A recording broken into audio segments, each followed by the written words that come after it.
बचपन से ही आपने आईएएस बनने का सोचा था या ये फिर बाद में आकर के आपके मन में आया? हाँ नहीं, मेरा 11th-12th से ही जो एक मन लग गया था कि मुझे अब सिविल सर्विसेज में जाना है। चूंकि 4 बार आप असफल रहे हैं अपनी इस परीक्षा में, तो इस असफलता को आपने कैसे स्वीकार किया और उसको कैसे हैंडल किया आपने? वो कहते हैं ओखल में जब सिर दे लिया तो मूसल से नहीं डरना है आपको। तैयार रहिए भाई, असफलताएं आएंगी, फेल होंगे, डिमोटिवेशन होगा, रोज रोना धोना होगा। वो एक अमिताभ बच्चन जी भी कहते हैं कि लाखों इसके तारे छूटे, लाखों इसके प्यारे छूटे, पर कब इन तारों के जाने से अंबर शोर मचाता है। देखिए, अंबर के तारे टूटते रहते हैं, आपकी असफलताएं आती रहेंगी, आपके संग बुरे फेज भी आते रहेंगे। बुरा फेज किसकी लाइफ में नहीं आता है। मेन बात ये कि आज आप असफल हुए, कल आपने हिम्मत रखी, नहीं मैं दोबारा पढ़ूं। यूपीएससी की तैयारी कब से करें? 10वीं 12वीं ग्रेजुएशन कब से एक बच्चे का माइंडसेट हो जाना चाहिए? आपके हिसाब से कौन से ऐसे ऑप्शनल है जो ज्यादा स्कोरिंग है? मैं आंकड़ों के साथ बात करूंगा। सबसे ज्यादा ऑप्शनल जो है वो PSIR लिया जाता है और एंथ्रोपोलॉजी लिया जाता है। अक्सर देखा गया है कि लोग सीसैट को काफी हल्के में लेते हैं और बाद में जाकर के वो एक काफी पेन पॉइंट भी साबित होता है, तो इस पर आपकी क्या विचार है? देखिए, यूपीएससी में सीसेट अब बहुत चैलेंजिंग हो चुका है। तो लोगों को बड़ी फैंटेसी होती है कि यार इंटरव्यू होता है वहाँ पे, तो उसके बाद का क्या सीन होता है? मैं उस टाइम पर यही सोच रहा था, मैं अपने अंदर बस एक बात लेके गया कि अब सौंप दिया इस जीवन का सब भार तुम्हारे हाथों में है, जीत तुम्हारे हाथों में है, हार तुम्हारे हाथों में। भगवान को सौंप के मैं एंट्री करी मैंने। मैं पहुंचा, मेरा पहला प्रश्न जो कि यूपीएससी में माना जाता है अनएक्सपेक्टेड होते हैं, मुझसे पूछा कि दाल खाते हो? अगर आप जवाब देंगे तो काउंटर आएगा। मैंने जैसे तैसे करके बात संभाली तो उन्होंने ये बोल दिया कि सांभर में कौन सी दाल होती है। मुझसे कह दिया कि आप राजराज चोल हैं, आप बृहदेश्वर मंदिर में जाते हैं, आप क्या देखते हैं? सामने वाला ब्लैंक हो जाए कि यार मुझसे ये कैसे क्या पूछ लिया। एक मेरा बड़ा कॉमन सा सवाल है यहाँ पे जो कि हर कोई पूछता है, ज्यादा पावर किसके पास है, आईएएस और आईपीएस? मैं इसको ओपनली कह सकता हूँ, आईएएस की पावर है, बहुत बेहतर होती है।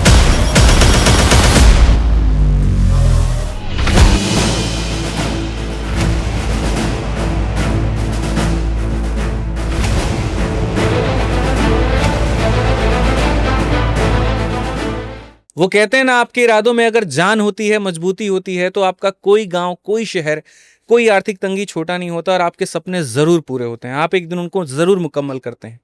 ऐसे ही हमारे साथ में मध्य प्रदेश के एक चंदेरी के छोटे से गांव के एक शख्स हैं जिन्होंने अपने हिम्मत के आगे सारी चीजों को विफल कर दिया, सारी बाधाओं को पार कर दिया और सफलता उन्होंने प्राप्त की। हिंदू कॉलेज से हिस्ट्री में ऑनर्स किया, इग्नू से MA किया, कांस्टेबल से लेकर के पटवारी तक, PSC से लेकर के CAPF तक हर परीक्षा दी और हर जगह पर उनको नाकामयाबी मिली।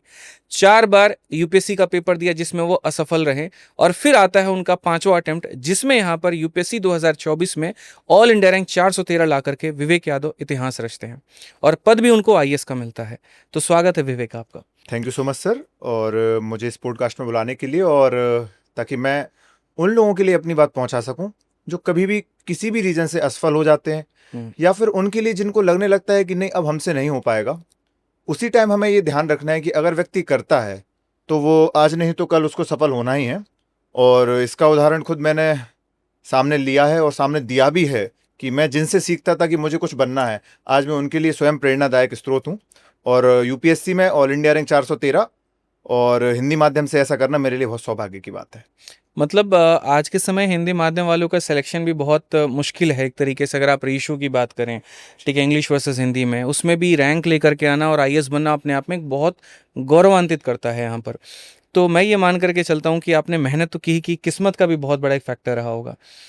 ठीक है, देखिए, आप सही कह रहे हैं, आपकी मेहनत तो किस्मत का एक पैरेलल लाइन होती है। आपको अपनी मेहनत वाली लाइन नहीं रोकनी है। आप जाएंगे, जब हमारे मैथ्स में होता है कि क्रॉस करती हैं रेखाएं, प्रतिच्छेदी होती हैं, तो वो दोनों जरूर प्रतिच्छेद करेंगी, मेहनत और किस्मत। बट ये कि किसी को रोकना नहीं है, लगे रहेंगे, डेफिनेटली आप सिलेक्शन प्राप्त करेंगे। तो ये बताइए, बचपन से ही आप पढ़ाई में इतने होनहार छात्र थे या फिर आगे चल करके आपने काफ़ी मेहनत की? हाँ बिल्कुल, मैं बचपन से ही अपना टॉपर रहा हूँ अपने यहाँ का। और एक वो रहता भी है कि अगर आप बहुत अच्छा पढ़ते हैं तो आपको घर वाले कहते हैं कि भाई तुझे IAS IPS बनना है। पर जब आप बचपन से बहुत अच्छे होते हैं और आपको जब इन एग्जाम्स में असफलता मिलती है, ये बहुत बेकार रेशियो बन जाता है आपको। क्योंकि एक तो आपने लोगों को अपेक्षाएं दी हैं कि आप कर सकते हैं, और समय अनुकूल नहीं हो, कुछ आपकी भी कमियां हो, इन कारण शायद आप रह जाते हैं। बट इसी टाइम पर आपको आपकी परजीवरेंस होती है, वो आपको याद आती है। आपने वो जो सपने देखे होते हैं, सपने बुने होते हैं, वो याद आते हैं, तो वो आपको बनाए रखते हैं, जो कि मैं बना रहा। तो बचपन से ही आपने आईएएस बनने का सोचा था या ये फिर बाद में आकर के आपके मन में आया ये? हाँ नहीं, मेरा 11th-12th से ही जो एक मन लग गया था कि मुझे अब सिविल सर्विसेज में जाना है हम्म। और आईएएस आईपीएस मेरी जो थी कि हाँ मुझे बनना ही है और छोड़ना नहीं है, तो उस जिद ने मुझे बनाए रखा। बट आईएएस आईपीएस ही क्यों? और भी तो काफ़ी सारी सर्विसेज हैं और भी काफ़ी सारी नौकरी हैं जिसके माध्यम से देश सेवा की जा सकती है, सपनों को भी पूरा किया जा सकता है, लेकिन एक यही पद क्यों?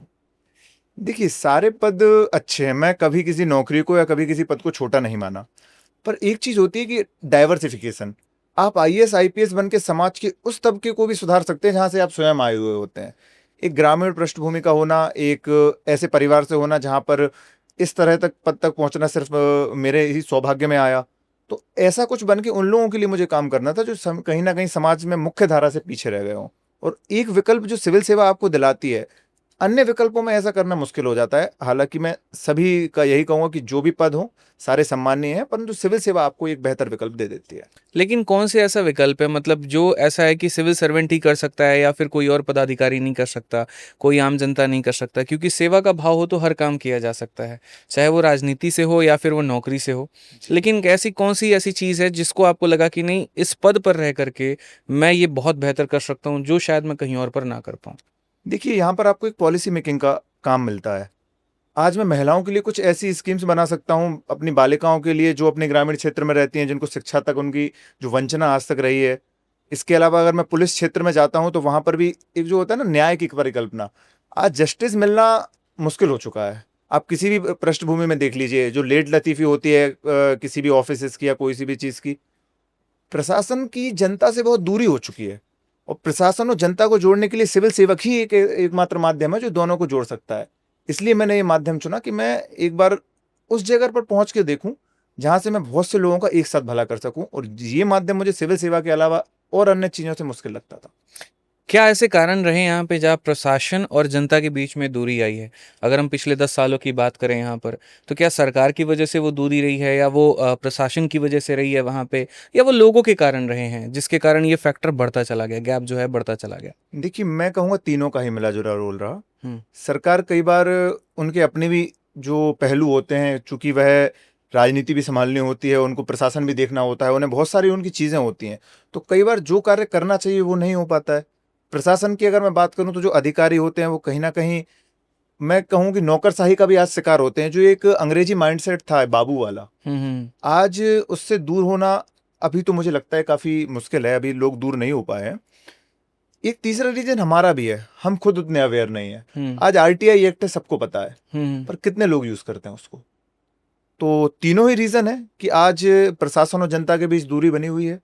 और मुझे लगता है जब तक तीनों मिलकर कुछ नहीं करेंगे, एकता में ही शक्ति है, अगर सब मिलकर काम करेंगे तो मुझे लगता है कि एटलीस्ट जो मूलभूत सुविधाएं हैं लोगों तक, वो बहुत आसानी से पहुंच सकती हैं और कुछ बड़ा भी हो सकता है। ये कोई बहुत बड़ी बात नहीं है। चूँकि आपने कहा आरटीआई के बारे में कि आरटीआई एक ऐसी चीज़ है जो लोगों को यूज़ करनी चाहिए, जी।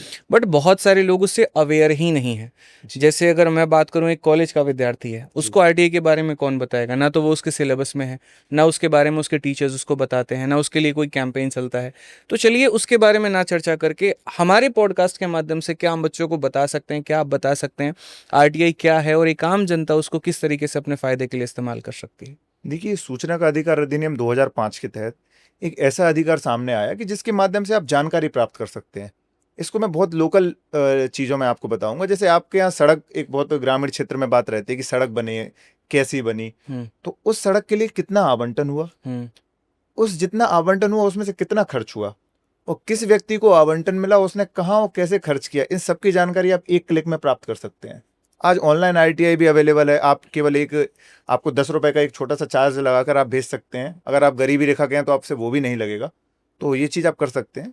और मैं आरटीआई की तरह मैं कहूँगा, हर कानून, सारे कानून बेहतर होते हैं। आप कहीं भी चले जाइए, कोई सा भी कानून देख लीजिए, किसी से भी संबंधित हो, पर क्या उसका अनुपालन सुनिश्चित हो रहा है, ये ज़्यादा इंपॉर्टेंट है। तो अगर हम जागरूक रहेंगे तो मुझे लगता है ये अनुपालन बहुत बेटर तरीके से हो पाएगा। इसके लिए सरकार भी काफ़ी काम कर रही है लोगों को जागरूक करने को लेकर के, चाहे कोई भी स्कीम आती है। लेकिन खैर जो सक्सेस रेशियो होता है वो कोई भी गवर्नमेंट हो, कहीं पर भी बात हो, वो थोड़ा जा करके ग्राउंड लेवल पर वो कम हो जाता है। जी। यहाँ आप लोगों की थोड़ी ज़िम्मेदारियाँ बहुत बढ़ जाती हैं कि लोगों को उसके बारे में अवेयर करना, और मुझे लगता है इस पद पर आप बहुत ज़्यादा जो आपने सोचा है अपने मन में उसको पूरा ज़रूर करेंगे। डेफिनेटली। एक चीज़ सवाल है मेरा, चूँकि 4 बार आप असफल रहे हैं अपनी इस परीक्षा में, जी। ठीक है? तो इस असफलता को आपने कैसे स्वीकार किया और उसको कैसे हैंडल किया आपने? देखिए असफलता को पहली बात तो स्वीकार करना बहुत बड़ी चीज़ है। हुँ, हम कभी असफलता को स्वीकार नहीं करना चाहते। हम कमियाँ देखते हैं कि यार इस रीज़न से मैं फेल हो गया, उस रीज़न से मैं फेल हो गया, एक्स, वाई, ज़ेड ये सारी चीज़ें रहती हैं। हुँ, हुँ, बट मुझे लगता है कि अगर आपको असफलता को सुधार करना है तो पहले तो उसको स्वीकार करना होगा। अपनी कमियों पे काम करना होगा और एक टैगलाइन जो मैं हमेशा करता था कि शिकायत मत करो, ज़्यादा ज़ोर लगाओ। तो अगर आप जिस दिन अपनी शिकायतें करना बंद कर देंगे, तो उस दिन आप असफलता से भी पार पा लेंगे। और मेरे अपनी असफलताओं की बात करूँ तो मेरे लिए तो एक अंदर से एक मोटिवेशन से ज़्यादा डिसिप्लिन था कि नहीं मुझे अपना ये काम करना है, मैं कैसे भी करके ये काम करूँगा और जिस दिन मैं अपना काम कर लूँगा, उस दिन मुझे सफल होने से कोई नहीं रोक सकता। ये मेरे अंदर चीज़ थी और वो चीज़ आई भी जब बहुत मौका आया। शानदार, बहुत बढ़िया। एक मेरा सवाल है यहाँ पर पढ़ाई से संबंधित आपके, कि यूपीएससी की तैयारी कब से करें? 10वीं 12वीं ग्रेजुएशन, कब से एक बच्चे का माइंडसेट हो जाना चाहिए? देखिए मैं ऑनेस्टली इस बारे में बताऊँगा क्योंकि आज मैं देख रहा हूँ कि 10th 12th से ही ये बातें आने लगती हैं आईएएस आईपीएस की तैयारी करनी है। हुँ, मैं बताता हूँ जो कॉलेज और यूनिवर्सिटी है ना, उनके नाम में आप देखिए यूनिवर्स छिपा हुआ है। हुँ, ये बताता है एक्सप्लोरेशन के बारे में। आप कॉलेज आएँ तो आप अपनी स्टडीज़ पे ज़्यादा फ़ोकस करें, ना कि ये कि आप किसी गवर्नमेंट एग्ज़ाम यूपीएससी या किसी भी चीज़ में लगें। आपको जो कॉलेज की चीज़ें सिखाएँगी, वो यूपीएससी में क्या हर जगह काम में आएँगी। मैं हिंदू कॉलेज से पढ़ा, उस कॉलेज से रिलेटेड यूपीएससी इंटरव्यू में या फिर कहीं भी जाके हर जगह सवाल होते थे। आप जितना कुछ इंटरव्यू के लिए या फिर किसी भी चीज़ के लिए क्योंकि देखिए आपको पर्सनैलिटी टेस्ट आपको फेस करना है और हुँ, पर्सनैलिटी आप एक दिन में नहीं बनाएँगे। रातों रात आपकी पर्सनैलिटी नहीं बनेगी। आप स्कूल से, कॉलेज से जो सीखेंगे, तब से आपकी पर्सनैलिटी बनेगी। तो मेरा ये सलाह है कि कॉलेज के टाइम आप कॉलेज पढ़िए। आप 2 चीज़ों की हैबिट डालिए बस, एनसीईआरटी पढ़ने की और द हिंदू या इंडियन एक्सप्रेस न्यूज़पेपर पढ़ने की। अगर आपकी ये हैबिट कॉलेज के टाइम में लग गई, तो मैं कहूँगा 50% सिलेबस आपका कंप्लीट हो चुका है। क्योंकि UPSC is all about NCERT and current affairs और करंट अफेयर्स का सबसे बेस्ट सोर्स होता है न्यूज़पेपर। ये आपको प्रीलिम्स में, मेंस में, इंटरव्यू में हर जगह काम में आने वाला है। तो जैसा कि आपने कहा कि कॉलेज वालों को तो मैं यही सलाह दूँगा, आप अपने सेकंड, थर्ड ईयर से शुरू हो जाइए। थोड़ा-सा हैबिट डालिए एनसीईआरटी पढ़ने की, थोड़ा-सा न्यूज़पेपर पढ़ने की। तो वो एक इनिशियल स्टेप्स हो सकता है। बाकी आप धीरे-धीरे सीख जाएँगे। जर्नी बहुत लंबी होती है। लगता है कि कॉलेज से शुरू कर दें, बहुत जल्दी फर्स्ट अटेम्प्ट में कर लेंगे। पर चीज़ें दूर से सुहावनी लगती हैं, जब आप वास्तविकता में आएँगे तो देखेंगे कि चीज़ें हैं देखिए थोड़ी। 12th तक तो कहीं पर कोई प्रेशर नहीं होता, साइंस और आर्ट्स बहुत बड़ा रोल प्ले नहीं करता है, जी, लेकिन ग्रेजुएशन का सब्जेक्ट बहुत मायने रखता है। जी, जैसे कि अगर हम आप ही की बात करें तो आपने जो ग्रेजुएशन की है दिल्ली यूनिवर्सिटी से, हिंदू कॉलेज से, जी, वो हिस्ट्री ऑनर्स है। जी, और जहाँ तक मेरा नॉलेज है, यहाँ पे यूपीएससी में आपका ऑप्शनल भी हिस्ट्री ही रहा है। जी, ठीक है, तो हिस्ट्री में आपने ऑनर्स भी किया, हिस्ट्री आपने ऑप्शनल लिया, जी, तो इसने काफ़ी मदद की। लेकिन बहुत ऐसे बच्चे होते हैं जिनको शुरू में ये जानकारी नहीं मिल पाती। उनके माइंड में ये तो है यूपीएससी की तैयारी करनी है, पता चला केमिस्ट्री ऑनर्स कर लिया, ऑप्शनल वो ज्योग्राफी ले रहे हैं। ये बाद में जाकर के इंटरव्यू में भी बाधा करता है। तो उनके लिए भी क्या सलाह है? और जो बच्चे अभी 12वीं में हैं, उनको ऑप्शनल क्या लेकर के चलना चाहिए? उनके लिए आपकी क्या सलाह है? वो मैं जानना चाहूँ। देखिए, मैं इनमें 2 तरह की सलाह दूँगा आपको। पहला तो जो ऑलरेडी किसी ना किसी सब्जेक्ट में ग्रेजुएशन कर चुके हैं। हुँ, देखिए, मैं आपको वास्तविकता बताता हूँ, आईआईटीएन जो होते हैं 25% सिलेक्शन ऑफ इंजीनियरिंग और जो लगभग 50% ही बोल सकता हूँ मैं, इंजीनियरिंग और मेडिकल बैकग्राउंड से हो रहा है और वो जाके ऑप्शनल पीएसआईआर और एंथ्रो ले रहे हैं। मैं यूपीएससी की रिपोर्ट्स के ही आंकड़े दे रहा हूँ आपको। आप इस चीज़ से बेफ़िक्र रहें कि आपने कोई भी सब्जेक्ट लिया हो, वो आपको बाधा बनेगा। बिल्कुल नहीं बनने वाला, क्योंकि जो ऑप्शनल रहेगा वो आप उसको आराम से 3-4 महीने में कहीं से भी तैयार कर सकते हैं, इतनी बाधा नहीं आएगी आपको। हाँ, अगर आप चाहते हैं कि कंसिस्टेंट एफर्ट रहे कि जैसे आपने ग्रेजुएशन, पोस्ट ग्रेजुएशन जिसमें करी, तो आप पहले से सोच सकते हैं। क्योंकि इंटरव्यू में एक ही प्रश्न उठता है कि जैसे टेक्निकल बैकग्राउंड के होते हैं, तो भाई आप और पीएसआईआर क्यों ले रहे हैं? हुँ, तो हुँ, आपको या तो सिचुएशन हैंडल करना सीखिए, हुँ, हुँ, कि आप बता सकते हैं कि नहीं मेरा इसमें इंटरेस्ट था पहले, ऑनेस्ट हुँ, रहिए, नहीं पता था हुँ, कि ऐसा भी होता है, हुँ, वो ज़्यादा बेटर रहेगा। बाकी इस चीज़ की समस्या मत लीजिए, ना तो कोई विषय आपको प्रॉब्लम देगा, ना कोई मीडियम, आप आराम से जो भी विषय अभी कर रहे हैं उसमें कंटिन्यू रखिए। और बट जिस टाइम आपको मौका मिले ऑप्शनल लेने का, उस ऑप्शनल को चूज करते टाइम ये जरूर देख लेना कि आप उसके साथ जस्टिस कर सकते हैं या नहीं। लेकिन सही ऑप्शनल कैसे चयन करें, सबसे बड़ा सवाल वही है। जी बिल्कुल, ये बिल्कुल सवाल है। इसमें भी दो तरह की बात आती है कि देखिए, आप अगर साइंस की सब्जेक्ट लेंगे, हाँ हाँ। मैथ्स फिजिक्स, आप डेफिनेटली 300 क्रॉस करते हैं, हम्म 300 मार्क्स कर लेंगे। जो आर्ट्स की सब्जेक्ट है इनमें 250 क्रॉस करना, 250 क्रॉस करना मुश्किल होता है। पर इसमें भी इंडिविजुअलिटी है। हम्म मैथ्स से 300 क्रॉस होते हैं, हम्म पर सबके नहीं, एक या दो या चार लोगों के। और वहीं आर्ट्स से आपके 260-70 आ सकते हैं, मेरे 270 मार्क्स आए। तो ये चीज क्या बताती है? It's all about randomness. कोई भी ऑप्शनल आपको अंदर कर भी सकता है, जैसे मुझे हिस्ट्री ने अंदर कर दिया। अगर 250 नंबर रह जाते मैं शायद नहीं कर पाता उतना बेटर। और कई बार जो मैथ्स वाले लोग होते हैं उन्हें 336 मार्क्स भी मिलते हैं। तो ये चीज क्या बताती है? कुछ भी पॉसिबल है। आपको क्या करना चाहिए उसके लिए? मैं ये कहूंगा कि आपका जो ग्रेजुएशन का चीज हो उसको लीजिए, नहीं तो जो ऑप्शनल ज्यादा मार्क्स दे रहे हो उनको लीजिए। तीसरा एक कि आपके भले ही, हिसाब से कौन से ऐसे ऑप्शनल है जो ज्यादा स्कोरिंग है? मैं एक चीज और बोल दूं सर उसके पहले, कि भले ही ज्यादा मार्क्स दे रहे हो पर आपका इंटरेस्ट नहीं हो। हाँ। देखिए, मैं आंकड़ों के साथ बात करूंगा। हम्म सबसे ज्यादा ऑप्शनल जो है वो PSIR लिया जाता है हम्म और एंथ्रोपोलॉजी लिया जाता है। हम्म। ये फैक्ट है। किस तरह के विषय हैं ये? ये दोनों बहुत बेटर है। जैसे राजनीति, ये भी आपको अच्छे खासे मार्क्स देता है, और अपना एंथ्रोपोलॉजी भी अच्छा देता है, सोशियोलॉजी भी अच्छे देता है। आप किसी की तरफ बायस नहीं हो सकते। हाँ, हिंदी मीडियम के लिए मैं बता सकता हूँ, हिंदी साहित्य और इतिहास, ये दो ऑप्शनल है जिसमें 90% लोग सिलेक्ट होते हैं। हालांकि इसके भी एक्सेप्शन मिलेंगे कि हिंदी मीडियम से होकर मैथ्स लेके किसी ने टॉप कर दिया, तो या फिर हिंदी मीडियम से है और कोई एग्रीकल्चर लेके कोई आगे बढ़ गया। देखिए, ये तो आपको रैंडमनेस रहेगी। आप इतना करिए कि आप सिलेबस देखिए, आप उसके प्रीवियस ईयर क्वेश्चंस देखिए, आप देखिए कि आप किस में स्कोर कर सकते हैं। ये आपकी जर्नी में ऑप्शनल बहुत रोल निभाने वाला है। इसके साथ आपको जस्टिस करना पड़ेगा।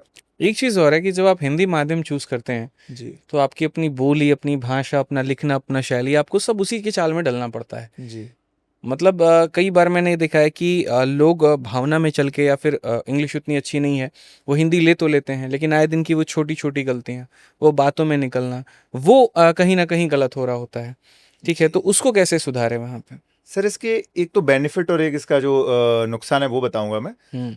जैसे अभी आपने एक ही बात कही, इसका बेनिफिट और एक उसका नुकसान। हाँ, ऐसी छोटी छोटी गलतियां मारती हैं कि कुछ हम इंग्लिश में कह देते हैं, वही कुछ हम हिंदी में कह देते हैं, और ये इंटरव्यूअर पकड़ रहा होता है उस बात को लेकर बिल्कुल के। बिल्कुल। तो इससे कैसे हम वहां पर बचे रहे हमेशा? देखिए सर, इसका जो पहले बेनिफिट मैं आपको बताऊं, अगर आप हिंदी मीडियम लेते हैं, हम्म देखिए जो इंग्लिश मीडियम लेते हैं ना, हम उसमें माइंड में पहले ट्रांसलेट करते हैं, हम्म क्योंकि हम जिस पृष्ठभूमि से होते हैं और 90% लोग हिंदी में ही सोचते हैं।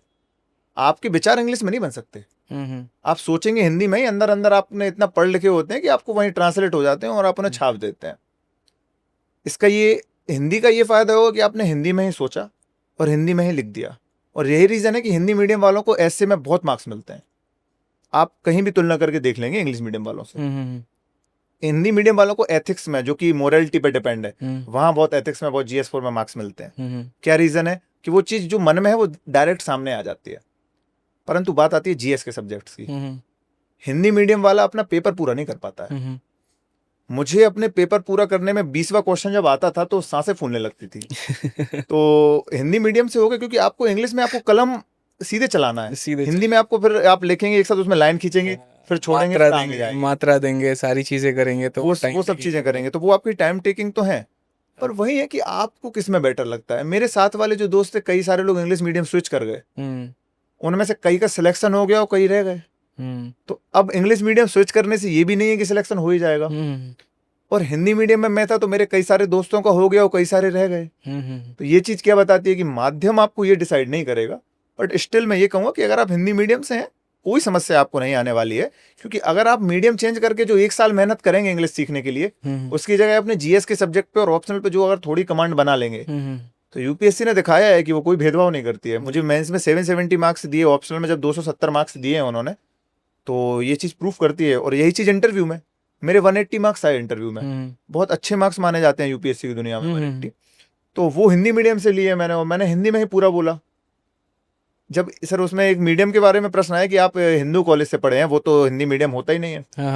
मैंने कहा मैम बिल्कुल ठीक है, वहां पर पढ़ाई, मैंने कहा वो भी इंग्लिश मीडियम में होती है। फिर आप कैसे रहे? तो मैंने कहा मैम मैंने थोड़ी सी मेहनत करी, रिसोर्स ढूंढे, बुक्स ढूंढी, और जो परीक्षा हो रही थी मैंने उत्तर हिंदी में ही लिखे, और मैंने अच्छी खासी CGPA भी मिली मुझे। तो ये चीज़ बताती है कि आपको माध्यम बाधा कभी नहीं आएगी, नहीं आएगी। बिल्कुल आप बेफिक्र रहें इससे। बात कहनी ज़रूरी है, भाषा कोई भी हो चले, बिल्कुल, समझानी ज़रूरी है।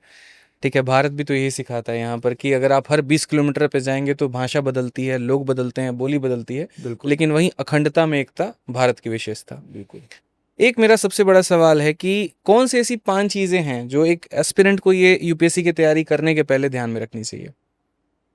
देखिए, पहला तो मैं कहूँगा बैकग्राउंड आपका। हुँ, कई बार इस चकाचौंध और मायाजाल में हम अपने बैकग्राउंड को भूल के सिर्फ लगे रहते हैं तैयारी करने। हुँ, थोड़ी सी ये डिमोटिवेटिंग बात हो सकती है, पर मैं फैक्ट या फिर मैं एक ऑथेंटिसिटी पे बात करूंगा। हुँ, आपको हमेशा प्लान भी तैयार रखना चाहिए यूपीएससी की तैयारी में।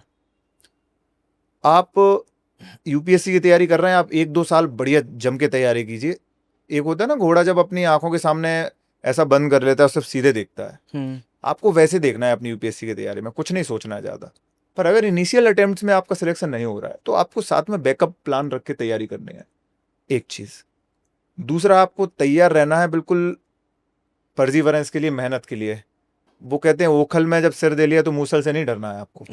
तैयार रहिए भाई, असफलताएं आएंगी, फेल होंगे, हुँ, डिमोटिवेशन होगा, रोज रोना धोना होगा, हुँ, पर उस रोने के बाद अगले 2 मिनट बाद क्या आप खड़े हो सकते हैं कि नहीं मैं फिर से पढ़ूंगा।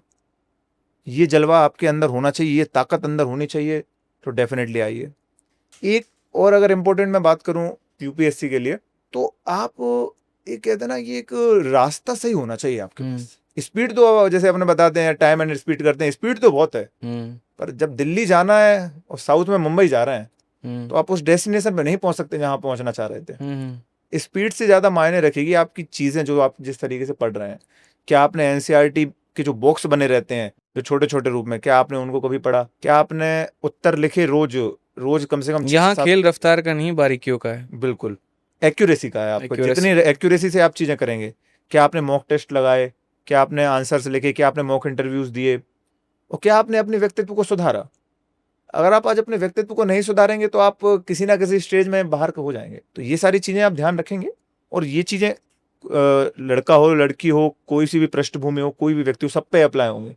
किसी का बैकग्राउंड बहुत अच्छा होता है तो भी उसको 4-4 5-5 अटेम्प्ट लग जाते हैं। आईआईटी दिल्ली से लेकर हर जो भी बड़े बड़े बैकग्राउंड होते हैं वो उन्हें भी मैंने साथ में देखा है स्ट्रगल करते हुए। हुँ, हुँ, ये कोई एकमात्र सूत्र नहीं रहेगा कि आप ये फलाने हैं तो आप कर लेंगे। नहीं, आपको तो अपनी मेहनत पे दम रखना है। मेहनत पर दम रखेंगे तो आप कहीं से भी सिलेक्शन ले जाएंगे, और नहीं रखेंगे तो आप परेशान रहेंगे। कोचिंग वर्सेस सेल्फ स्टडी आपके हिसाब से क्या बेहतर है एक एस्पिरेंट के लिए? मैं प्रेफर करता हूँ सेल्फ स्टडी को, हुँ, हुँ, पर सेल्फ स्टडी को अभी मैंने कहा डायरेक्शन चाहिए। अब डायरेक्शन दो तरीके से मिल सकती है। आज यूट्यूब पर बहुत सारी चीज़ें अवेलेबल हैं, ऑनलाइन बहुत सारी चीज़ें अवेलेबल हैं। आज जो कोचिंग्स भी हैं उनको दोनों तरह से वो काम कर रही हैं, ऑफलाइन ऑनलाइन। तो मैंने चूंकि कोचिंग कहीं नहीं करी थी, हुँ, पर मैंने मेंस के और इंटरव्यू के टाइम जरूर मैंने गाइडेंस लिया। तो वहां पर थोड़ा सा आपको जरूरत पड़ जाती है, क्योंकि देखिए आपको उत्तर लिखने हैं और आपको उत्तर चेक कराने हैं। अब आप सही लिख रहे हैं या नहीं लिख रहे हैं, ये आप इतने ऑनेस्ट तो नहीं हो सकते कि आप खुद अपने आप को जज कर लेंगे। आकलन कर पाएँ आप। वही आपको आकलन करने के लिए कोई मेंटर चाहिए। हुँ, तो मुझे लगता है कि तब लेना चाहिए। इस चीज में आपको वो रिजिड नहीं बनना है कि नहीं मैं तो करूंगा ही नहीं, बिना कोचिंग के निकाल के बताऊंगा, या फिर ये कि नहीं बिना कोचिंग के तो हो ही नहीं पाएगा, मैं कैसे करूंगा।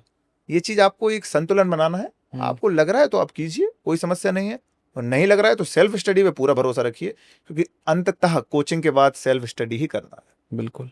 लेकिन जब बात कोचिंग की आती है वहाँ पर तो एक सही शिक्षक और सही संस्थान का चयन कैसे करें? एक विद्यार्थी है जिसने 4 लोगों से 4 अलग-अलग बातें सुनी हैं और लगभग आज के समय मैं मानता हूँ कि हर इंस्टीट्यूट बेहतर है, हर शिक्षक बेहतर है, हर किसी के पास से सिलेक्शन होता है। लेकिन क्या विद्यार्थी को भीड़ देख कर के जाना चाहिए या क्या देख कर के जाना चाहिए? सही चयन कैसे करे वो? देखिए, गुरु वही है। एक ही गुरु ने अर्जुन भी बनाया, एक ही गुरु ने एकलव्य भी बनाया, और एक ही गुरु ने कर्ण भी बनाया। सारे जो संस्थान हैं वह अपनी तरफ से तो बेस्ट दे ही रहे हैं करवाने के लिए कोचिंग। हालांकि एक चीज़ मैं तो कहूँगा कोचिंग इंडस्ट्री के बारे में कि यूपीएससी की फीस बहुत हाई होती है। आप अपना बैकग्राउंड देखिए, क्या आप 2 लाख रुपए भर पाएंगे? अगर अंदर से जवाब आता है हाँ, और आपकी क्षमता है कि मैं आज भर रहा हूँ, कल को मैं अपनी मेहनत से वसूल कर लूँगा सिलेक्शन लेके, तब तो आप ठीक है, आप देख सकते हैं। और अगर आप ऐसा नहीं करना चाहते तो देखिए, मैं कहूँगा ऑनलाइन रिसोर्सेज इतने अवेलेबल हैं। हुँ, आज आप यूट्यूब पर एक बार सर्च करिए कि आपको जैसे कोई मानसून का चैप्टर समझ में नहीं आ रहा है, आपने डाल दिया मानसून, हुँ, आपको इतनी वीडियोस दिख जाएंगी कि कोचिंग्स पीछे रह जाएंगी। तो मैं तो कहूँगा सेल्फ स्टडी पे, चैट जीपीटी पे और एआई पे, इन सब पे भरोसा करिए, ये सारी चीज़ें अवेलेबल हैं। ये आपको यूपीएससी का वो उत्तर बना के देंगी जो आपको अलग अलग किताबों में नहीं मिल पाएगा। तो उस चीज़ पर ज़्यादा भरोसा रखिए। और बाकी हाँ, मेंस वगैरह के टाइम ठीक है, आप देख सकते हैं, पर वो भी थोड़ा सा कॉस्ट बेनिफिट आप ध्यान रखिएगा कि आपको कुछ देने से कितना मिल रहा है, कि आप ऐसी क्लास में बैठे हैं जहाँ पर आपको कोई मतलब ही नहीं है, तो उससे बचिए। उसकी जगह अपने आप पे काम करिए, अपने ऊपर में काम करिए, तो वो ज़्यादा बेहतर है। अक्सर देखा गया है कि लोग सीसैट को काफ़ी हल्के में लेते हैं और बाद में जाकर के वो एक काफ़ी पेन पॉइंट भी साबित होता है, तो इस पर आपकी क्या विचार है? देखिए यूपीएससी में सीसेट अब बहुत चैलेंजिंग हो चुका है। स्पेशली हिंदी माध्यम में जो लोग होते हैं, वह प्रीलिम्स के पास ना करने का एक बहुत बड़ा रीज़न अब सीसेट हो चुका है। लाना आपको 66 नंबर है। ग्रामीण क्षेत्र में आप कहीं स्कूल में बताएंगे, कॉलेज में बताएंगे कि नहीं 200 में से सिर्फ 66 नंबर चाहिए, और आपके वो भी नहीं आ रहे हैं, तो ये थोड़ा ऑकवर्ड तो लगेगा। बट जैसा पेपर ने नेचर चेंज किया है, क्योंकि वो सबसे बड़ी संस्था है, और वो जिस हिसाब से अपना पेपर सेट कर रही है, तो आपको एक्सक्यूज नहीं देना है कि आप कैसे करें। आपको मैथ्स पर अब कमांड बनानी पड़ेगी, आपको रीजनिंग पे कमांड बनानी पड़ेगी। तो वो सीसेट का बहुत बड़ा रोल हो चुका है। रोज सीसैट के लिए आप कितने घंटे पढ़ते थे? देखिए मैं सीसेट के लिए पढ़ता था अपने प्रीलिम्स के ही टाइम। प्रीलिम्स के जब 2-3 महीने बचते थे, तब मैं सीसेट के पीवाईक्यूज देखना, सीसेट के जो मैथ्स के जो मेन चैप्टर्स हैं, जैसे हमारा मेन हुआ नंबर सिस्टम, जिससे 10 से 12 सवाल आराम से आ जाते हैं। रीजनिंग में वो कोडिंग डिकोडिंग वगैरह हुआ, ब्लड रिलेशन हुआ, ये जो कुछ सिलेक्टिव टॉपिक्स हैं मैथ्स और रीजनिंग के, वो आ जाते थे। तो मैं उन्हें बस यही करता था कि दिन के 1-2 घंटे मैं उसको देख लूँ। और पीवाईक्यू को बिल्कुल नहीं छोड़ा मैंने, सारे 8 से 10 साल की पीवाईक्यू करे, वो ज़्यादा इंपॉर्टेंट थे मेरे लिए। सीसैट स्पेशली अगर हम 2023 की बात करें तो वहाँ पर एक अलग ही रुख मुड़ गया और अनएक्सपेक्टेड था। लोगों को कभी लगा नहीं था कि मैथ्स का पेपर कभी ऐसा आ सकता है, जी। और उस समय लोगों का बहुत बुरा हाल था कि हमारा तो होगा नहीं। मैंने कई ऐसे लोगों के देखे कि जो मेंस तक जा चुके हैं पहले, वो 2023 की सीसैट में ही क्वालिफाई नहीं हो पाते हैं, सिर्फ वो मैथ्स के पेपर की वजह से। तो कहीं न कहीं आप जब पेपर दे रहे होंगे, आपके मन में भी वो डर होगा कि ऑलरेडी इतना बढ़िया क्वेश्चंस पूछा जा चुका है, वो कहीं हमारे साथ ना हो जाए। तो उसको आपने कैसे प्रिपेयर किया? मैथ्स आपने कैसे कवर किया? क्या सोर्सेज़ थे आपके? ठीक है, किन बातों को आपने ध्यान में रखा? देखिए 2023 के सीसेट को मैं सबसे बड़ा डिजास्टरस कहूँगा। हुँ, जितने भी टीचर्स थे यूपीएससी के फील्ड में, सबने सीधे यही कहा था कि मंगल ग्रह से आया है सीसेट, यहाँ का तो नहीं लग रहा है। और मैं अपनी बात शेयर करूं तो मैंने भी वही सीसेट फेल किया था। मेरे जीएस में 100 नंबर थे उस टाइम पे, हुँ, पर मेरे सीसेट में 64 नंबर रह गए थे, 64 मार्क्स थे। हुँ, 2 नंबर से मैंने उसी सीसेट को गवाया था, तो मैं उस सीसेट का दुख समझ सकता हूँ। हुँ, बट हाँ, तैयारी उसके बाद अच्छे से करी जब फेल कर चुके होते हैं आप। हुँ, तो वही सर, आपकी वीडियो आई एक यूट्यूब पर उसी टाइम, हुँ, उस पर थंबनेल में लिखा हुआ था हलवा सॉल्यूशन ऑफ 2023 सीसेट। हुँ, तो मैंने पहले तो मुझे लगा कि ठीक है, ये क्लिक बेट के लिए बना दी होगी, कोई नहीं, इस पर व्यूज तो आ रहे हैं तो देखते हैं थोड़ा सा। हुँ, तो वही आपकी वीडियो मैंने देखी, हाँ, उसके सॉल्यूशन मैं आपको ऑनेस्टली बताता हूँ, काफी बेहतर थे। हुँ, और वो सॉल्यूशन ऐसे थे जो कि एसएससी टाइप सॉल्यूशन होते हैं, कि हाँ 30 सेकंड के अंदर आप कैसे मतलब कर सकते हैं कैसे भी करके। हुँ, हम यूपीएससी वालों के लिए थोड़े चैलेंजिंग उस टाइम पे लग रहे थे, क्योंकि हमने तो वही अपना बड़ी बड़ी ट्रिक्स अपनाते थे, वही नॉर्मल जो स्कूल वाला पैटर्न था हुँ, उसी से करते थे।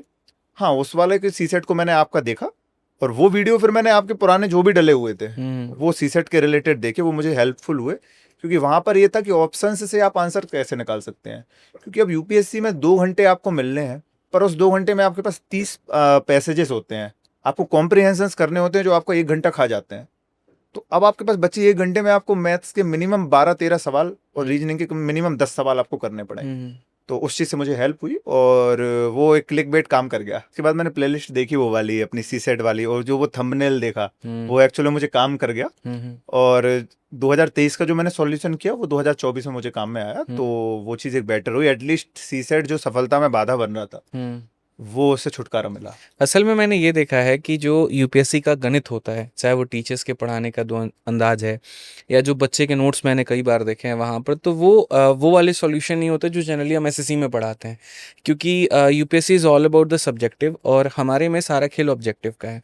बस कॉमन ये है कि आपका सीसेट भी ऑब्जेक्टिव है तो वो काम कर जाता है, लेकिन अगर वो सब्जेक्टिव होता तो ये फंडामेंटल्स भी काम नहीं करते। जी। तो जब हमने क्वेश्चंस वहाँ पर देखे तो हमने कहा कि यार ये तो सवाल ऐसे हैं जिनको बहुत कम समय में किया जा सकता है। है, क्योंकि कमीशन एक ही है यूपीएससी, जो सीडीएस भी कंडक्ट करवाती है, सीएपीएफ भी करवाती है और यूपीएससी भी करवाती है, और लगभग जो पैटर्न होता है क्वेश्चंस का सेम होता है।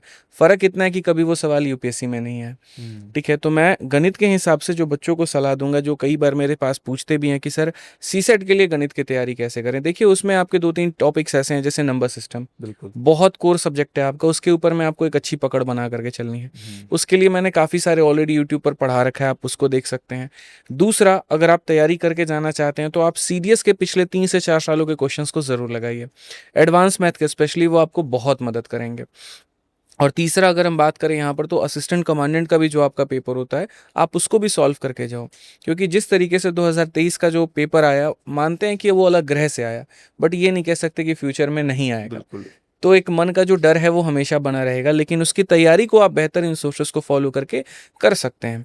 ठीक है, और ये सर ध्यान मैं रखिए एक आप। बात ऐड करूंगा, आप एक काम कीजिएगा, एक नंबर सिस्टम के जितने भी पीवाईक्यू हैं 2014 से लेके 2024 तक, एक इसकी पूरी एक प्लेलिस्ट बना के ना, मैं तो ये कहूंगा सबके लिए अवेलेबल करवाइए, यूट्यूब पर डलवाइए, तो वो थोड़ा सबके लिए काम में आएगा, क्योंकि ये बहुत जरूरी है। Number system is the key of the success. तो बाकी और चीजें सीखते रहेंगे लोग, एक ये चीजें करना एक यूपीएससी एस्पिरेंट होने के नाते अच्छा रहेगा। मैं इस पे पूरा कोशिश करूंगा यहाँ पर कि अगले 1 महीने के अंदर में ये वीडियो आ जाए।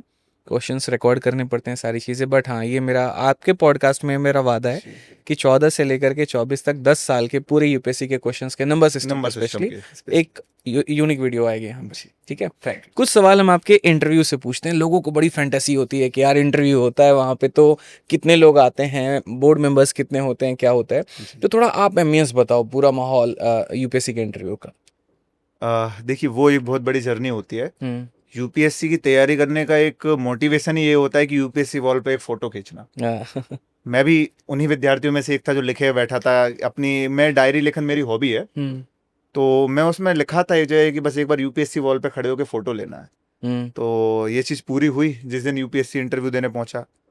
देखिए, बाहर तक चीजें बहुत बेटर रहती है, जब तक आप फोटो खिंचवा रहे होते हैं, अपने दोस्तों के साथ होते हैं। मेरे दोस्त मेरे साथ गए उस टाइम पे, मम्मी पापा को बुलाना था, पर वही था कि वो 500 किलोमीटर से आते और इतना कुछ परेशान होते। मैंने कहा नहीं, कोई दिक्कत नहीं, मेरे मित्र साथ में। तो मेरी पूरी मित्र मंडली साथ में गई, क्योंकि सबको ये लगता है कि चलिए मित्र का इंटरव्यू है, साथ में दिलाने जाते हैं। आप अंदर पहुंचते हैं, पहले आपकी 1-2 जगह चेकिंग होगी, आपका सामान रखवा लिया जाएगा, आपको फिर एक हॉल में बिठाया जाएगा। वो हॉल बहुत अच्छा भी है और बहुत बुरा भी। अच्छा इसलिए कि देखिए, आपको सारी व्यवस्थाएं खाने पीने से लेकर सब कुछ बढ़िया यूपीएससी लेवल की चीजें आपको मिलेंगी, आपको ऐसा ट्रीटमेंट होगा, आपको एक अच्छी चेयर पे आपको एक ग्रुप में बिठा दिया जाएगा, जिस बोर्ड का भी आपका इंटरव्यू होगा उस बोर्ड को ग्रुप में बिठा दिया जाएगा। वहां पर आप न्यूज़पेपर अवेलेबल होंगे, वहां पर मैगजीन्स अवेलेबल होंगी, आप आराम से पढ़ सकते हैं अगर आपको तब भी लग रहा है कि कोई चीज छूटी हो, क्योंकि हर विद्यार्थी को लगता है कि उसकी चीजें पूरी नहीं हुई है। उसके बाद आप बैठ के अपनी वेट करते हैं कि कब आपका टर्न आ रहा है। आपका जैसे ही टर्न आएगा, एक उनका कर्मचारी आएगा, वो आपको यूपीएससी के लिए तैयार करेगा कि आपका इंटरव्यू है सर, आपको चलना है। आपकी एक बार और चेकिंग होगी कि कोई मेटल या फिर ऐसी कोई चीज तो नहीं है, कि आप वो सारी चीजें आपकी चेकिंग वगैरह होके फिर आप जाएंगे सीधा, और आप उस भवन में वापस नहीं लौट पाएंगे, आपका सामान पहले ही रखवा दिया जाएगा वहां पर बाहर। अब जो कर्मचारी है वो आपको अंदर लेके जाएगा, आपको सीट पे बिठा देगा। मैं वास्तविकता बता रहा हूँ, वो सीट हॉट सीट से कम नहीं होती। आप बाहर अपना वेट कर रहे होते हैं, आपको पता है कि आपके जीवन भर की तैयारी, आपके माता पिता का संघर्ष, आपका संघर्ष, उस सीट पे बैठ के आपको सब दिखता है। मैं उस सीट पे बैठा, इस बार सोच चल रहा होता है मन में। बिल्कुल, मैं उस टाइम पे बैठ के सोच रहा था कि क्या होगा, कहीं फिर से तो नहीं तैयारी कर। सवाल और हालात 2 अलग अलग पहलू होते हैं। बिल्कुल, उस समय वो मैं बताऊं, उस समय आपको अपने आप पे नियंत्रण रखना बहुत, जो आपके हार्मोन्स होते हैं वो आपको पूरा भर देते हैं अंदर से, आप हेजिटेशन होने लगती है आपको। हालांकि वहां भी आपके अवेलेबल रहेंगे पानी के लिए, पंखा के लिए, सारी चीजें आपको सामने वो लोग बैठे रहेंगे, कोई प्रॉब्लम हो आपके लिए नहीं, पर आपको उस टाइम पे ना अंदर से डर हो रहा होता है। लेकिन वो माहौल क्या था जब आप कमरे में प्रवेश करते हैं, वही उसके बाद का क्या सीन होता है? मैं उस टाइम पर यही सोच रहा था, मैं अपने अंदर बस एक बात लेके गया कि अब सौंप दिया इस जीवन का सब भार, तुम्हारे हाथों में है, जीत तुम्हारे हाथों में है, हार तुम्हारे हाथों में। भगवान को सौंप के मैं एंट्री करी मैंने। और मैं पहुंचा, संजय वर्मा जी का बोर्ड था मेरा। मैं वहां पहुंचा, वो राउंड टेबल थी। कितने लोग थे वहां पर? 5 लोग थे। 5 लोग। कौन कौन से विभाग? जी, 3 मेंबर थे, मेल और 2 फीमेल मेंबर थी। और संजय वर्मा जी सामने बैठे हुए थे। मैं अंदर बैठा हूँ, जैसे ही उन्होंने कहा अरे आइए यंग मैन बैठिए। मैं बैठा, मैंने नमस्ते करी पहले सबसे। मैं पहुंचा, मेरा पहला प्रश्न जो कि यूपीएससी में माना जाता है अनएक्सपेक्टेड होते हैं, मुझसे पूछा कि दाल खाते हो। मैं चौंक गया। पहले तो मैंने कुछ रिएक्ट करने या ना करने का मुझे मौका नहीं मिला। मैंने कहा जी सर। शायद हो सकता है उस टाइम पे लंच होने वाला हो या हो गया हो, जो भी रीजन हो, तो मुझसे पहला क्वेश्चन नहीं हुआ। मैंने कहा जी। तो उन्होंने कहा अच्छा, तो मुझे ये बताओ कि दाल फ्राई, दाल मखनी और दाल तड़का ये कैसे अलग है, इनको कैसे अलग अलग बनाते हैं। मैं वास्तविकता में सोच रहा हूँ, मेरी हॉबी लिखी है डायरी राइटिंग, मुझसे ये पूछा जा रहा है। और ये ऐसा ओपन एंडेड क्वेश्चन है कि आप मना भी नहीं कर सकते कि मुझे नहीं पता है ये नहीं चीज, पता है, क्योंकि आप करेंगे तो आपको यही नहीं पता। तो फिर मैंने बताया कि मखनी में आप ऐसा डालते हैं, ऐसा बनाते हैं, दाल तड़का में आप ये प्याज काट के ऐसा करते हैं, ऐसा करते हैं। उन्होंने कहा अच्छा अच्छा। तो आज हमारे ऑडियंस को भी दाल मखनी का रेसिपी बताओ। बिल्कुल बिल्कुल। मैं अब वो चीजें भूल गया हूँ, मैं क्या ही बताऊं। वहां भी मैंने हेजिटेशन से बोल दिया था। तो अगर आप जवाब देंगे तो काउंटर आएगा। मैंने जैसे तैसे करके बात संभाली, तो उन्होंने ये बोल दिया कि सांभर में कौन सी दाल होती है। अच्छा, सांभर में कौन सी दाल है? अब वो चीज मुझे पता नहीं चला। फिर मुझसे कहने लगे कि नहीं, वहां पे चना और ये वाली कोई बताई थी, मैं खुद भूल गया अभी तक कि ये चीज होती है। तो मैंने कहा कि हाँ ठीक है सर, मैं आई रिमेम्बर इट। मैंने ये भी बोला अच्छा। ऐसे कुछ मतलब ऐसे और क्या क्या सवाल थे? कुछ ऐसा भी सुनते ना कि शर्ट के बटन पूछते हैं, बिल्कुल कि कितने बटन है आपके शर्ट में। कभी ये पूछते हैं यहाँ पर कि ये बताइए आते वक्त में आपने जो दरबान को देखा, किस कलर की टाई पहनी। छोटी छोटी चीजें यहाँ पर, जिस गाड़ी से आए, ऑटो का नंबर क्या है। तो क्या ऐसे सवाल सच में यूपीएससी में पूछे जाते हैं? देखिए, ऐसे सवाल कभी कभी पूछ लेते हैं, बाकी ऐसा कुछ डायरेक्ट ऐसा सवाल नहीं पूछते वो। पर देखिए, उनका ये रहता है कि उन्हें आपकी पर्सनैलिटी चेक करनी है। अब आप सोचेंगे ऐसे पर्सनैलिटी इसलिए चेक होगी कि क्या आप जो काम कर रहे हैं, क्या आप उसमें अवेयर हैं। वो ये तक कई बार लोगों से सुना है, मैंने ये भी पूछा है कि आप यूपीएससी हॉल में बैठे थे, वहां पर कौन सी पेंटिंग टंगी हुई थी। बिल्कुल, सीढ़ी कितनी चढ़ के आए, वो चीज नहीं, सीडी वगैरह तो सर मैं ये कहूंगा कि कई बार आपको ऐसे मजाक में कुछ क्वेश्चन पूछ देते हैं, आपसे गाना गवा लेते हैं। अच्छा, मैंने, मेरी एक दो फ्रेंड्स थी, उनकी सिंगिंग हॉबी थी, तो उन्होंने बताया कि हाँ ये XYZ गाना है, ये गा के बताओ। मेरी डायरी राइटिंग, कौन सा गाना गवाया था? और वो जैसे मुझे याद है, उसने शायद क्लासिकल म्यूजिक लिखा हुआ था। अच्छा, तो शास्त्रीय संगीत लिखा हुआ है, तो डेफिनेटली आपसे पूछा जाएगा। मेरी हॉबी डायरी राइटिंग थी। तो मुझसे सीधे यही प्रश्न आया कि एनी फ्रैंक की डायरी पढ़ी है, ये वर्ल्ड वॉर 2 के टाइम उन्होंने लिखी थी। नहीं मतलब, तो मैंने कहा हाँ सर, क्योंकि मुझे याद थी कि हाँ पढ़ी है। भगत सिंह की जेल डायरी आपने सुनी होगी। तो हाँ, तो बताओ उनके बारे में। आपने जो भरा है डेफ में, आप मान के चलिए आपसे ऐसा प्रश्न होने की पूरी संभावना है। मैं आपको बताऊं, एक बार साथ में जो जाते जाते मेंबर मुझसे पूछते हैं कि आप जो, जैसे कि वो एक राजराज चोल राजा है अपने चोल साम्राज्य के, मुझसे कहते हैं कि आप राजराज चोल हैं, आप बृहदेश्वर मंदिर में जाते हैं, आप क्या देखते हैं। यार, आप सामने वाला ब्लैंक हो जाए कि यार मुझसे ये कैसे क्या पूछ लिया। UPSC interview is all about आपको अपनी पर्सनैलिटी में ना नियंत्रण रखना है। मुझसे क्वेश्चन पूछता, मैं हड़बड़ा जाता, मैं हड़बड़ाया नहीं। मैंने कहा सर मैं राजा हूँ, मैं जाता हूँ अपने मंदिर में, पहले मैं मंदिर में अपने जो देव है उनकी आराधना करूंगा, पर मैं मंदिर से अपने राज्य को चलाने का कुछ प्रयास करूंगा। जैसे कि मैं वहां पर बाजार लगवा सकता हूँ। उस टाइम पर टेम्पल इकोनॉमी चलती थी, तो टेम्पल क्या करते थे, लोन देते थे। आप टेम्पल क्या करते थे, शिक्षा चलाते थे।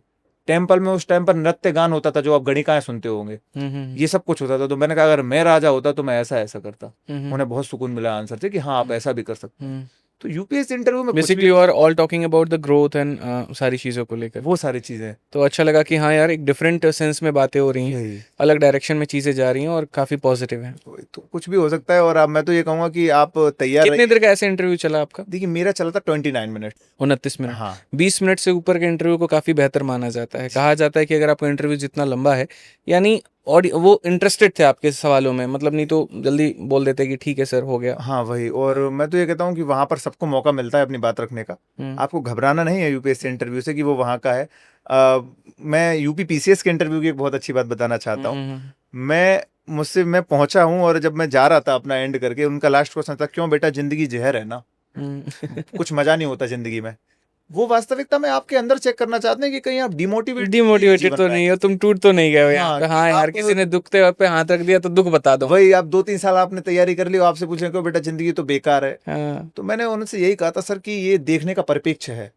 आप बुद्ध के नजरिए से देखेंगे तो आपको लग सकता है कि जिंदगी बहुत दुखमय है, पर आप अजात शत्रु की नज़र से देखेंगे या आप ऐसे कोई विजेता या सिकंदर की दृष्टि से देखेंगे तो आपको लगेगा कि नहीं, जीवन जीतने का नाम है। जीतने का नाम। आप जितना मेहनत करेंगे, आप संघर्षरत रहेंगे, आप जीत सकते हैं। हम्म। तो वो चीज़ होती है। तो ऐसे कुछ देखने के नजरिए के ऊपर में है, कोई ऐसे बुद्ध कुछ- बनना चाहता है या कोई सिकंदर बनना चाहता है। बिल्कुल, वो सब यही रहता है। ये बताइए मुझे यहाँ पर कि यूपीएससी में कितने लोगों को इंटरव्यू के लिए बुलाया जाता है और वो इंटरव्यू कितने दिनों तक चलता है? देखिए, यूपीएससी में इंटरव्यूज 3 फेज में होते हैं और जो सामान्यतः हिंदी मीडियम वालों का पहले फेज में हो जाता है। तो इसमें अराउंड 2.5 गुना जो लोग होते हैं वो बुलाए जाते हैं। जैसे इस बार अराउंड 1000 सीट थी तो अराउंड 2500 लोगों को बुलाया गया था।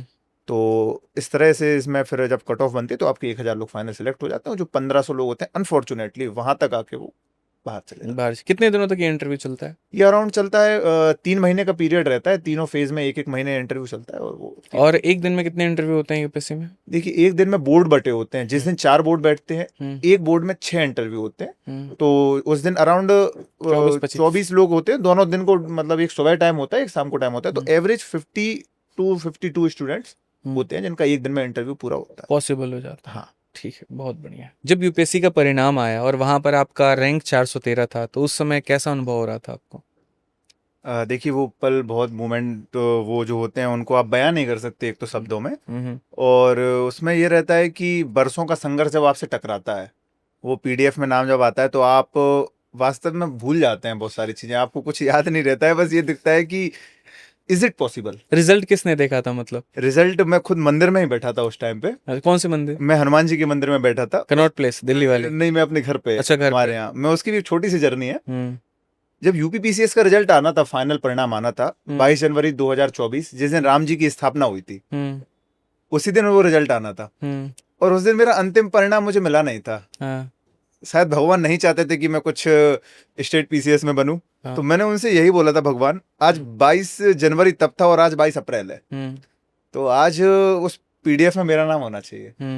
तो जब मैंने खोला वो नाम और जब मुझे अपना नाम दिखा और रैंक दिखी और वो सारी चीजें की, तो मैंने ईश्वर का इतना धन्यवाद किया। क्योंकि वास्तव में मैं आपको बताऊं कि आप सब कुछ कर लेते हैं, आपका एक समय का वेट होता है। और जिस दिन वो आपका संघर्ष को एक पहचान मिलती है, वो सिर्फ आपकी नहीं होती, उस रिजल्ट में आपके परिवार की, आपके दोस्तों की, आपके हर उस व्यक्ति की जो आपसे जुड़ा है, वो सीना ठोक के कहता है कि नहीं, आज हमारा भाई ये है। तो सबसे पहले रिजल्ट का आपने किसको बताया? मैंने अपने चाचा को बताया। अच्छा। जिन्होंने मुझे ये प्रेरणा दी थी कि मुझे कुछ बनना है। और दूसरा मैंने अपनी माँ को फोन किया। एक मेरा सवाल है कि आप कह रहे थे कि रिजल्ट वाले दिन आप मंदिर में बैठे हुए थे जी। यानी आप आध्यात्मिक बहुत हैं। तो एक विद्यार्थी को कितना आध्यात्मिक होना चाहिए, ये बहुत बड़ा क्वेश्चन। देखिए, आध्यात्मिक होने की एक सीमा है। विद्यार्थी को उतना ही आध्यात्मिक होना चाहिए जितना उसको मोटिवेशन और एक चुनौतियों से बाहर निकलने के लिए, एक अपने आप को हिम्मत बनाए रखने के लिए, इतना उसको आध्यात्मिक जरूर होना चाहिए। पर जिस दिन वो अपनी आध्यात्मिकता को अपनी मेहनत से जोड़ लेगा, कि वो सब सोच लेगा कि नहीं अब तो सब कुछ भगवान के हवाले है, वहां से आध्यात्मिकता आपकी चुनौती बन जाएगी। लेकिन आज के समय दो तरह के पहलू हैं। एक मैं अगर बात करूं जेनजी की, जी, जो आज के जेनजी हैं यहाँ पे, तो वो बहुत ज्यादा आध्यात्मिक है नहीं। उनके लिए एक फैशन हो गया केदारनाथ जाना, वो भक्ति के लिए नहीं जाते हैं। उनके लिए एक फैशन है यहाँ पर जा करके वहाँ रील बनाना, वीडियो बनाना। उनके लिए एक फैशन है वैष्णो देवी जा करके रील बनाना, ठीक है। और एक आध्यात्मिक बच्चा वो भी है जिसको कहीं जाना नहीं है, लेकिन एक फोटो है उसके घर में, कमरे में, उसकी वो पूजा करता है, भगवान से अपनी सुख दुख कहता है और अपनी पढ़ाई पर फोकस करता है। किस तरह का आध्यात्म जरूरी है तैयारी के लिए? डेफिनेटली दूसरे नंबर वाला जो आपने बताया। देखिए, आप ईश्वर मानने वाली चीज है। अगर आप ईश्वर को मानते हैं, विश्वास रखते हैं, तो आपको एटलीस्ट जब आप अपने बहुत खराब फेज में भी होते हैं ना, आपको उम्मीद बनी रहती है कि नहीं ईश्वर, मैंने मेहनत करी थी और मुझे तो अपना परिणाम चाहिए। एक ही व्यक्ति है जिनसे आप लड़ सकते हैं अपने परिणाम के लिए। आप एसएससी से, यूपीएससी से लड़ नहीं सकते कि मेरा नहीं हुआ, मेरा क्यों नहीं हुआ। ईश्वर आपके होते हैं, आप उनसे कह सकते हैं भगवान मैंने मेहनत करी थी, कि मैंने इतनी मेहनत करी थी, मेरी चीजें कहाँ है। भले ही कोई कितना भी कह ले। मैं गीता को बहुत मानता हूँ, वो हमेशा कहती है फल की इच्छा मत करो। मैं उनकी एक लाइन को बहुत मानता हूँ कि कर्म करो, फल की इच्छा थोड़ी बहुत आती है आपके अंदर। तो उस टाइम पर ना गीता यही सिखाती है कि आप हिम्मत रखो। कभी भी ऐसा नहीं हुआ कि आपने मेहनत करी आपको परिणाम ना मिला हो। और ये उदाहरण हूं मैं और मेरे जैसे कई लोग जो ये बताते हैं कि आप मेहनत करेंगे, आज नहीं तो कल आपका रिजल्ट तो आने वाला है, कैसे भी आएगा। तो क्या आज आप अपने आप को सफल मानते हैं? अभी बहुत कुछ अचीव करना बाकी है आपकी नज़रों में? देखिए, बहुत कुछ अचीव करना बाकी है। इवन मैं कहता हूँ कि मैं उनमें से व्यक्तियों में से हूँ जो रोज सीखना चाहता है। संघर्ष कभी समाप्त नहीं होता। आज मुझे आईपीएस अलॉट हो सकती है तो फिर आईएएस का सपना रहेगा, आईएएस मिल जाता तो फिर आगे कि मैं जिस पोस्ट में जाता हूँ उसका रहेगा, जिस कैडर में जाता हूँ वहां कैसे काम करना है। और ये इस चीज के अलावा एक और रहता है कि आप डे टू डे एक्टिविटी में कैसे परफॉर्म करते हैं। आईएएस आईपीएस तो छोड़िए, मुझे लगता है आप कोई सी भी पद पे है ना, आप उस पद पे आप कैसे बेहतर उस पद को बना सकते हैं। आपके माध्यम से वो पद कैसे बेहतर बन सकता है। जिस दिन आपकी ये इच्छा रहेगी उस दिन प्रशासन भी सुधारेगा, अपने आप सुधरेंगे और जीवन भी सुधरेगा। इंसान से पद है या पद से इंसान है? मुझे तो लगता है इंसान अच्छा होगा तो पद ज्यादा बेहतर होगा। कभी भी पद छोटा भी हो, हम देखते हैं कि छोटे छोटे जो पुलिस आप हायरार्की में देख लीजिए, कई बार जो कांस्टेबल लेवल के जो लोग होते हैं वो ज्यादा मेडल ले जाते हैं, और जो कई बार आईपीएस होते हैं और बड़ी लेवल पर होते हैं उन पर कई सारे भ्रष्टाचारी के चार्ज आप देख सकते हैं। तो दोनों ही चीजें हैं कि लेकिन दूसरी तरफ ये भी तो है कि अगर हम कहीं पर जा रहे हैं तो हमें हमारी पहचान हमारे पद से मिलती है। देखिए सर, मैं आपको एक बात बताता हूँ। जब मैं कुछ नहीं था, मेरे लोगों में इतना विश्वास था कि विवेक करेगा। और आप जितने भी छात्र देख रहे हैं या फिर जो भी लोग देखेंगे, अगर आपको खुद में और आपके लोगों का आप में विश्वास रहेगा तो आप जरूर बनेंगे। परिणाम मैं कहता हूं आज कोई बड़ी बात नहीं थी मेरा चयन ना होता। मुझे इंटरव्यू में ठीक मार्क्स मिल गए, मैं अंदर आ गया। पर क्या वो चीज मेरी अंदर की जो मेरी क्षमता है, क्या मुझे वो प्रभावित कर पाती? कभी नहीं कर पाती। अगर मैं आज ये नहीं बनता तो मैं पीसीएस करता, पीसीएस नहीं बनता मैं दरोगा बन के अपना काम हाँ, मेरा वो भी सवाल है, अगर आप आईएएस नहीं होते तो आप क्या होते? वही मैं बता रहा हूँ कि मैं मास्टर बन के भी खुश रहने वाला इंसान हूँ। मैंने बीएड करी है, मैंने यूजीसी नेट लेकिन बड़े कॉमन आंसर होते हैं यूपीएससी इंटरव्यू में जब पूछते हैं चलिए आप अगर आईएएस नहीं बने तो आप क्या करोगे? 12वीं फेल मूवी में भी यही दिखाया गया है, तो उनका भी सेम आंसर होता है कि सर मैं बच्चों को पढ़ा रहा होता और ये बताता कि नकल नहीं करनी। तो ये देखिए, मैंने उनसे प्रेरणा नहीं ली, मैंने तो अंदर से निकला है। तो ये चीज बताती है कि ये चीज रियल है। हाँ। कि आप कहीं कुछ भी हो, वैसे तो सपना है कि कुछ बड़ा करना है, पर बड़ा करने के लिए बड़ा पद होने के साथ साथ बड़ा करने के लिए बड़ा कद भी होना चाहिए। तो कद बड़ा रखिए, पद आज नहीं तो कल बड़ा तो मिल ही जाएगा। आप कद अपने नजरों में बड़ा रखिए, अपने स्वाभिमान से बड़ा रखिए, अपनी मेहनत से बड़ा रखिए, और आप अपने लोगों में बड़े रहिए, लोगों में बड़े रहिए। आप लोग देखिए, आपको क्रिटिसाइज करने वाले, आपको परेशान करने वाले, आपको ये बताने वाले कि आप नहीं कर पाएंगे। मैं एक छोटी सी बात बताना चाहूंगा। मेरे आस पड़ोस के लोग ये कहने लगे थे उसको कुछ हो गया है, वो मुझसे वो बात नहीं करता है, वो अपना चला जाता है, सुनता नहीं है, शायद कुछ हो गया है। तो अब उनको कौन बताए कि यार मैं संघर्ष कर रहा हूँ। हाँ। इस संघर्ष की जर्नी तुम नहीं समझ सकते, नहीं समझ सकते। मेरी पीड़ा, मेरे दुख, मेरे दर्द, मेरे ताने तुम नहीं समझ पाओगे। और देखिए, वो ताने ही बनाते हैं आपको। आज वही लोग आज इतने खुश हैं, आज वही लोगों के लिए मैं बहुत कुछ हूँ। मुझे भी सुकून मिलता है कि ठीक है, आपके अगर प्रतिद्वंदी, आपके अगर विरोधी आपसे खुश हैं तो यानी आपने इतना अच्छा काम करके दिखाया है कि आज उन्हें भी सुकून मिल रहा है कि नहीं हमारे यहाँ का है। वो कहते हैं यहाँ पर कि आपकी तरक्की उस दिन हो जाएगी, समझ लो जिस दिन दुश्मनों की महफिल में आपकी चर्चा हो रही है। बिल्कुल, डेफिनेट। तो तरक्की आपकी हो चुकी है, आप ये मान करके बिल्कुल, और जारी है, जारी रखना है। ठीक है, बस इतना ही मेरा अंदर है। कुछ मेरे रैपिड फायर क्वेश्चंस हैं, फिर हम रैपिड फायर क्वेश्चंस के बाद में आपके लबासना के भी सफ़र को तय करेंगे, और उसके बाद में हम एसएससी वाले जो बच्चे हैं यहाँ पर वो यूपीएससी की तैयारी कैसे करें वो करेंगे। रैपिड फायर का एक नियम है, सवाल एक लाइन में होना चाहिए और सटीक होना चाहिए, जल्दी होना चाहिए, सोचने का वक्त नहीं रहेगा। विल ट्राई, जैसा मैं करता हूँ। ठीक है, तो सबसे पहला मेरा सवाल है कि प्रीलिम्स, मेंस या इंटरव्यू सबसे ज्यादा डर किससे लगा? मेरे लिए प्रीलिम्स। प्रीलिम्स क्यों? एक्चुअल में प्रीलिम्स के लिए एक माइंडसेट चाहिए होता है, वो उतनी जल्दी मैं डेवलप नहीं कर पाया, क्योंकि ऑप्शंस में कंफ्यूजन होना, माइनस मार्किंग में ज्यादा गलत हो जाना, और एक चीज वो होती है ना कि कई बार आप जो लगाते हो कंफ्यूजन होती है कि यार दो में से एक लगाऊंगा सही होगा, और बाद में लगाते नहीं यार ये लगा दे रहा हूँ, वो गलत हो जाता है। एक नर्वसनेस ने खेल बहुत खेला आपके साथ, वो चीज वो थोड़ा साथ नहीं दिया, इसलिए प्रीलिम्स का। आपकी पसंदीदा किताब कौन सी है? मेरी पसंदीदा किताब 12th फेल। 12th फेल, वो उपन्यास मुझे बहुत बेटर लगा, बहुत अच्छा लगा। इंटरव्यू में पूछा गया कोई कैसा इंटरेस्टिंग क्वेश्चन? इंटरव्यू का वो ही कि जीवन जहर है आपके लिए, शायद उसी ने मेरे नंबर बहुत काफी अच्छे खिंचवाए थे, जो मैंने कहा था कि नहीं, जीवन वो है जो आप देखते हैं। देखने का नजरिया क्या है? सबसे पहला मतलब आपका ट्रैवल डेस्टिनेशन फेवरेट जो आप अभी जाना चाहेंगे? जाना चाहूंगा, और वैसी बात है जो आपने बताया था केदारनाथ, वो मेरा भी है। हालांकि मेरी भक्ति दोनों तरफ से, पर एक रहा है उस मूवी के बाद आने से कि केदारनाथ की चीजें बदली हैं, तो मैं चाहूंगा केदारनाथ जाने का मौका मिले। केदारनाथ जाने का। शादी कहाँ करना चाहेंगे आप, इंडिया में या बाहर? देखिए, ये चीज़ तो अभी नहीं सोची, अभी तो चीज़ें बहुत बाकी है, ये हम्म। तो बात की चीज़ें हैं। क्या आप आगे राजनीति में कभी जाने का सोचेंगे?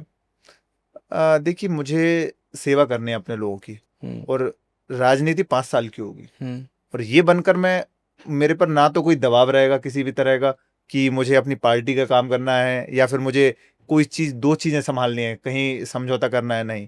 हम्म। सिर्फ एक काम, लोगों की सेवा, जो विभाग मिले, जो कैडर मिले और जो पोस्ट मिले। एक ऐसी किताब जो हमारे बच्चों को आप रेकमेंड करें जो उनकी जीवन बदल दे। डार्क हॉर्स, जो नीलोत्पल मृणाल जी की है, वो बुक मैंने पहली बार पढ़ी थी, हम्म। जब उसमें ये बता रखा था कि अंतिम में व्यक्ति हारता रहता है, हम्म। और आपको ये मान के चलिए कि आप अगर अंतिम तक हार रहे हैं तो अंत हमेशा अच्छा होता है, और ये वास्तविकता में 99% बात सही है कि अगर आपका सही नहीं हुआ है कुछ, तो वो अंत नहीं है। चूंकि आपका माध्यम हिंदी रहा है और साहित्य का भी काफ़ी आपको जानकारी अच्छी है, जी। तो अगर कोई व्यक्ति बहुत ज़्यादा डिमोटिवेट हो चुका है अपने जीवन में वहाँ पर, तो आप अपनी छोटी सी कविता आप एक कह दे उसको, या कुछ ऐसे बयान करें वहाँ पे जिससे वो थोड़ा मोटिवेट हो पाए, और आगे चल करके आपकी इस कविता को वो सेव कर ले और वो हमेशा उसको सुने। देखिए, मैं वही जो अपनी पंक्तियां कुछ पढ़ता था, लाखों बार गगरियां फूटी सिकन्ना आई पनघट पर, लाखों बार कश्तियां डूबी चहल पहल वो हुई तट पर, हम्म। और तम की उम्र बढ़ाने वालों, लो की आयु घटाने वालों, लाख करे पतझड़ कोशिश पर सावन नहीं मरा करता है, चंद खिलौनों के जाने से बचपन नहीं मरा करता है। बहुत कुछ भी हो जाए, जब वो एक अमिताभ बच्चन जी भी कहते हैं कि लाखों इसके तारे छूटे, लाखों इसके प्यारे छूटे, पर कब इन तारों के जाने से अंबर शोर मचाता है। हम्म। देखिए, अंबर के तारे टूटते रहते हैं, आपकी असफलताएं आती रहेंगी, आपके संग बुरे फेज भी आते रहेंगे। बुरा फेज किसकी लाइफ में नहीं आता है? मेन बात यह है कि आज आप असफल हुए, कल आपने हिम्मत रखी, नहीं मैं दोबारा पढ़ूंगा। हम्म। आप एक्स एग्जाम में फेल हुए, आपने नहीं कहा कि मैं बाय एग्जाम पास करके दिखाऊंगा। हम्म। दैट वाज द लाइफ, और ये हम्म। चीज आपको करनी चाहिए। ठीक है, कौन कौन से रैंक आईएएस आईपीएस आईएफएस बनते हैं, मतलब कितने रैंक तक क्या मिल जाता देखिए, वो उसमें डिपेंड करता है कि कई बार वैकेंसीज पर भी डिपेंड करता है। है? हम्म। जनरली 100 रैंक के आसपास बन जाते हैं आईएएस, और कुछ उसके पीछे जैसे 250-300 के भी आसपास भी आईपीएस 400 तक भी बन जाते हैं। हम्म। और उसके बाद डिपेंड करेगा कि उसमें आपकी कैटेगरी क्या है, वो सारी चीज़ें भी डिपेंड करेंगी। जितनी कैटेगरी बेटर होगी, जैसे एससी एसटी में आप होंगे तो 800 तक भी बन सकते हैं। और बाकी वैकेंसी आने पर डिपेंड करते हैं। कई बार आपको कैडर वगैरह हुआ तो कई बार किसी कैडर में 0 वैकेंसी, जैसे इस बार एमपी कैडर में 0 है, तो कई बार आपकी रैंक 1 भी होगी तो भी आपको होम कैडर नहीं मिलेगा। और कई बार आपकी रैंक 400 होगी, 500 होगी, और उस कैटेगरी में उस स्टेट में इनसाइडर की वैकेंसी आई होंगी तो आपको मिल जाएंगी। इट्स ऑल अबाउट आपकी उस पीडीएफ में आने के बाद लक फैक्टर आना शुरू हो जाता है कि आपको अब कब लवासना जाना है, या कब आपको सौंपना जाना है, कब आपको नागपुर कस्टम्स में जाना है। सब कुछ यही। एक मेरा बड़ा कॉमन सा सवाल है यहाँ पे जो कि अमूमन हर कोई पूछता है, ज़्यादा पावर किसके पास है, आईएएस और आईपीएस? देखिए, आईएएस की पावर का कोई, मैं कहता हूँ, तुलना नहीं है। हम्म। आप उसके अलावा कोई भी विभाग में जाएंगे, आपको एक विभाग संभालना है। हम्म। आईएएस के पास आपको एक प्रशासनिक अधिकारी आप ये हैं कि आपको हर विभाग में जाके काम करना है, हर विभाग को बेहतर करना है। हालांकि आप पुलिस विभाग या फिर कस्टम्स में जो आईआरएस रहेगा, या फिर रेलवे में जो भी रहेगी, आप जिस सर्विस में जाएंगे उस सर्विस के आप बॉस होंगे, ग्रुप ए अधिकारी आप रहेंगे।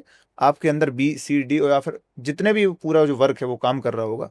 बेहतर यही होगा कि आपको जो विभाग मिले उस विभाग को बेहतर बनाइए, चाहे आपको आईएएस मिले, आईपीएस मिले, आईआरएस मिले। लेकिन फिर भी सवाल वहीं, पावर ज़्यादा किसके पास देखिए, है? ये मेरा नहीं, ये मैंने लोगों का आमतौर पर सवाल डेफिनेटली, मैं इसको ओपनली कह सकता हूँ, आईएएस की पावर है, बहुत बेहतर होती है। है। पर वही कि पावर किसमें ज्यादा है से बेहतर है कि उस पावर का यूज कौन ने ज्यादा किया है। आज देश में, आज यूपीएससी में भी आप देखिए, आईआरएस मेंबर हैं, आईआरएमएस मेंबर हैं यूपीएससी में, आईएफएस मेंबर हैं।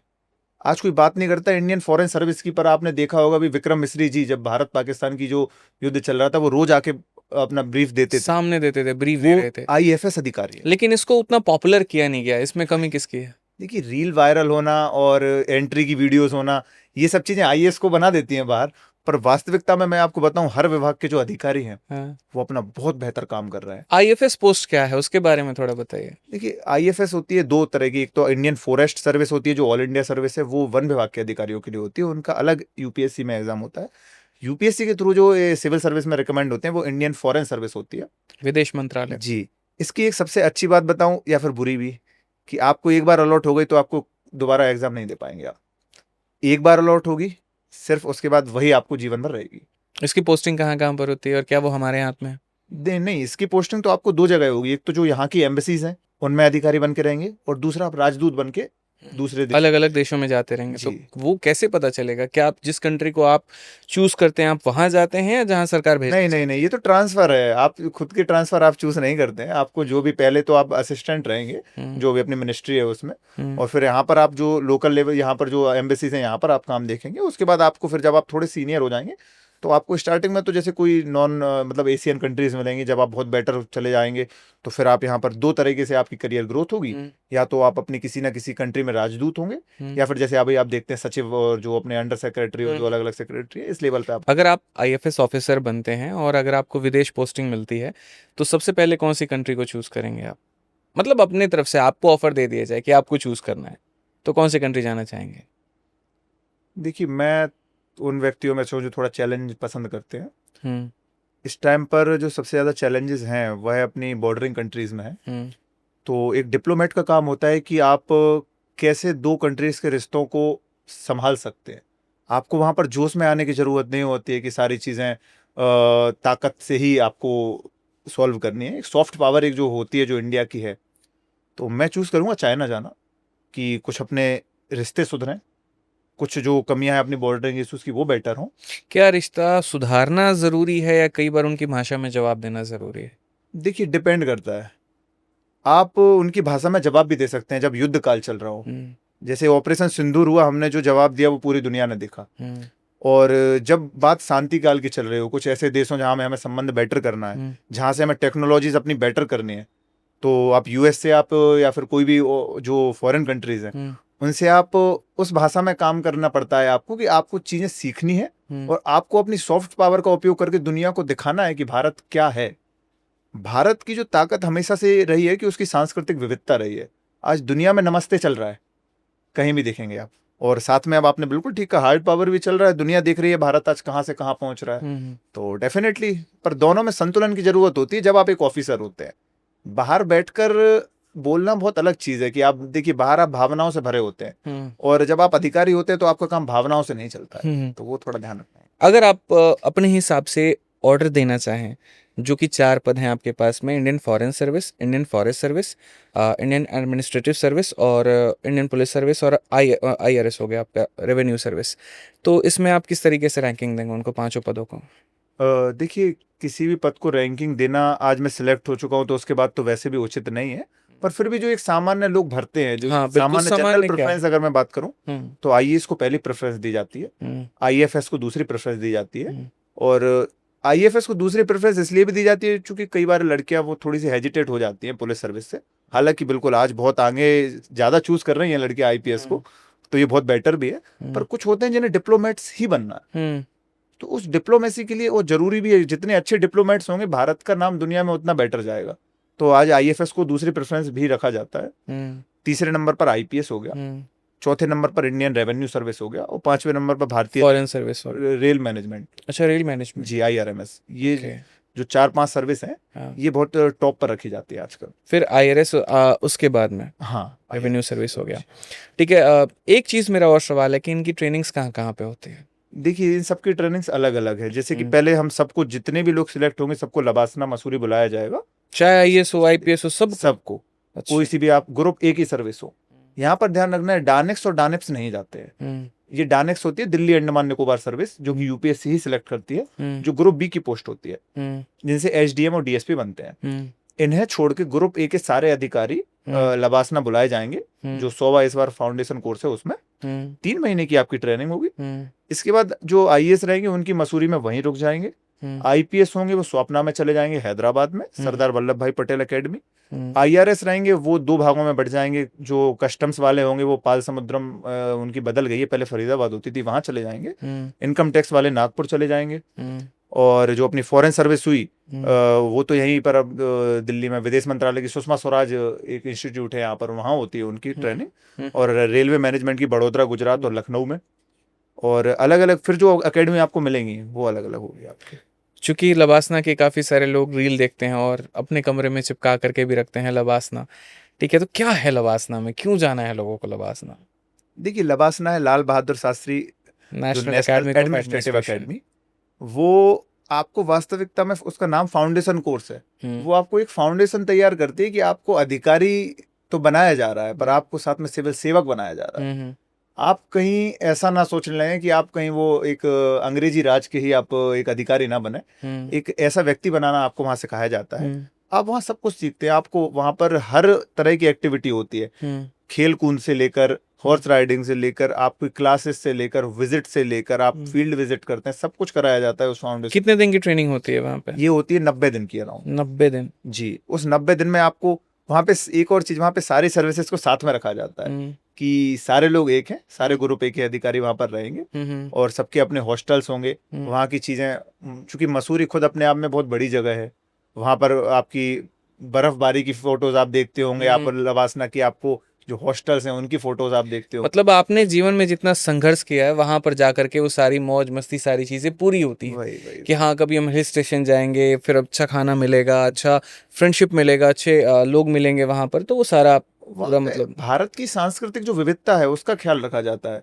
वहां पर देखिए आप, जैसे वहां पर भारत दर्शन होता है पूरा, तो आपको पूरा इंडिया घुमाया जाएगा। वहां पर जो डांस प्रोग्राम होते हैं, तो मैं आज जैसे मैं साउथ की चीज कर रहा हूँ, कोई नॉर्थ वाला होगा साउथ करेगा, साउथ वाला होगा नॉर्थ के कपड़े पहनेगा।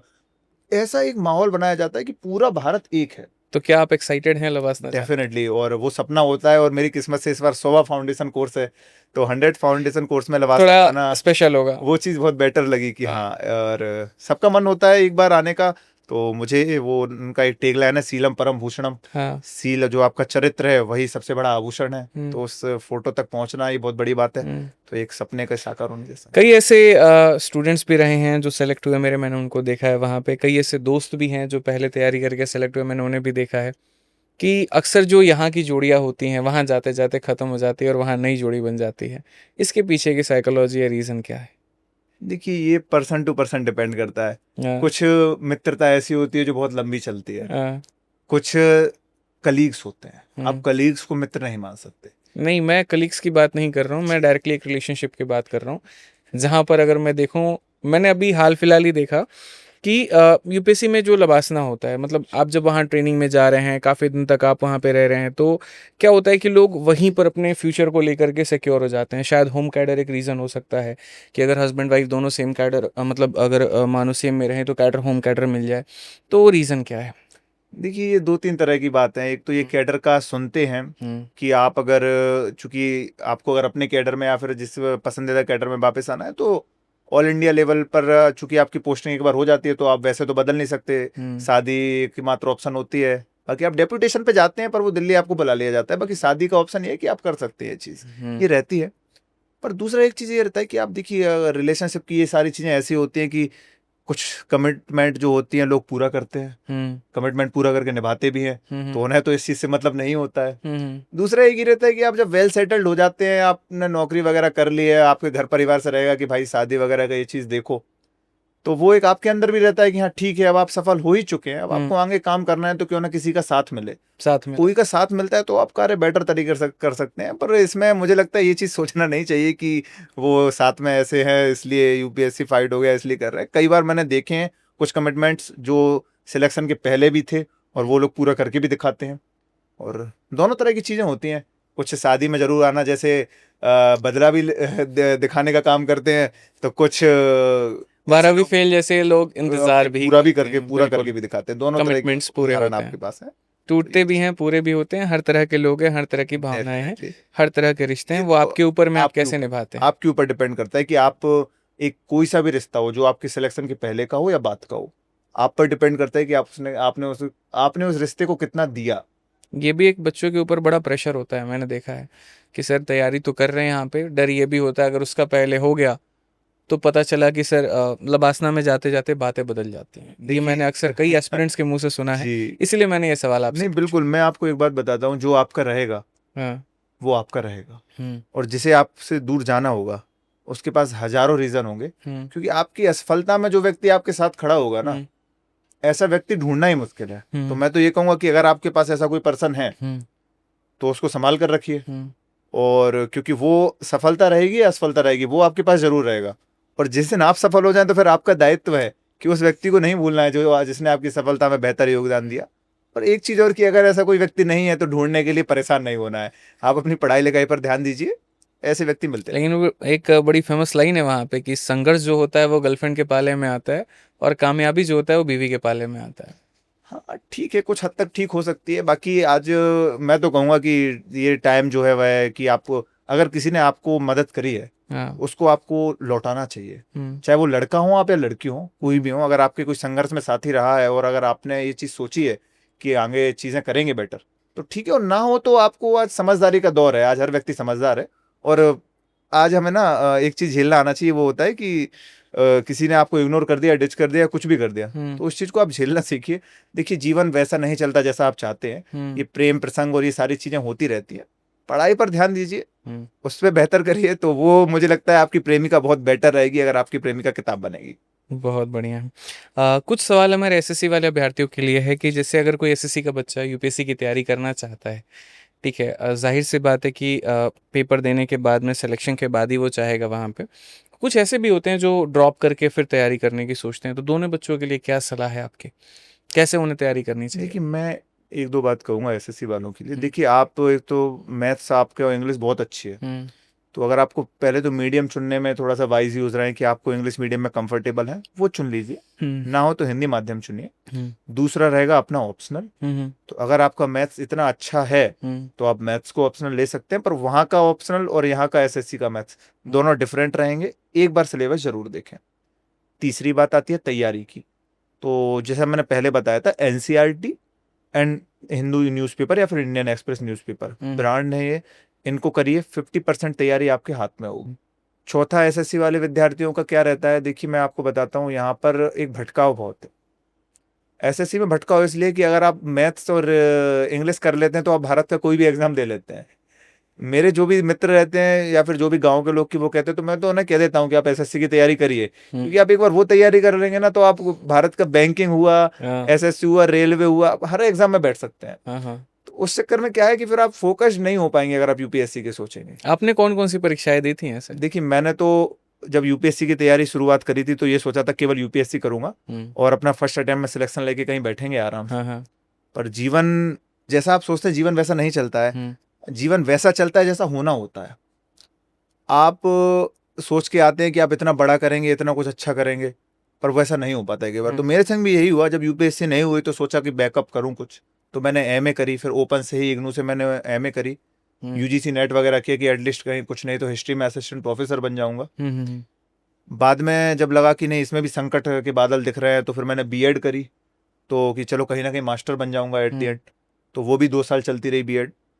यूपीपीसीएस, एमपीपीएससी, असिस्टेंट कमांडेंट, इन लेवल के एग्जाम्स भी दिए, वहाँ भी सफलता अंततः नहीं मिली। तो फिर चूंकि गांव में 2 जॉब रहती हैं बहुत चर्चित, एक हो गई सब इंस्पेक्टर की और एक हो गई पटवारी की। तो वो पटवारी का था कि ठीक है एट द एंड लेखपाल बन जाएंगे। लेखपाल का एग्जाम दिया, वहाँ भी मेरी वेटिंग आई। तो वो बहुत दुखी वाला मोमेंट था मेरे पूरे परिवार के लिए कि एट द एंड लेखपाल तो बनना चाहिए था। तो वो भी नहीं हुआ, तो एट द एंड हिम्मत नहीं हारी। ये रहा कि ठीक है साथ में दिल्ली जाते हैं, अपना चुपचाप तैयारी करते रहेंगे, किसी को पता ही नहीं चलेगा। साथ में और वनडे एग्जाम भी देते रहे, दिल्ली पुलिस कांस्टेबल का भी देता रहा कि चलो यहीं के यहीं दिल्ली में कुछ पता ही नहीं चलेगा। मतलब एक आईएएस की तैयारी करने वाला विद्यार्थी दिल्ली पुलिस कांस्टेबल का भी पेपर दे रहा है? बिल्कुल। वो क्या कारण था? बिल्कुल इसलिए वो कांस्टेबल का पेपर देने का ये रीजन था कि चलो एमपी का कांस्टेबल देता तो वहां पता चल जाता लोगों को कि अरे यहाँ जॉब कर रहा है। सोचा कि यहीं दिल्ली का दे लूं, यहीं पर अगर कहीं लग गई तो जुगाड़ एट द एंड ये हो जाएगा, अपने खाने पीने का खर्चा चलता रहेगा। क्योंकि देखिए इस दौर में, तैयारी के दौर में, मैं खुद बेरोजगार रहा हूँ 3-4 साल। देखिए घर वालों से पैसे लेना एक बहुत दुख होता है कि कैसे वो आपको पैसे भेजते हैं।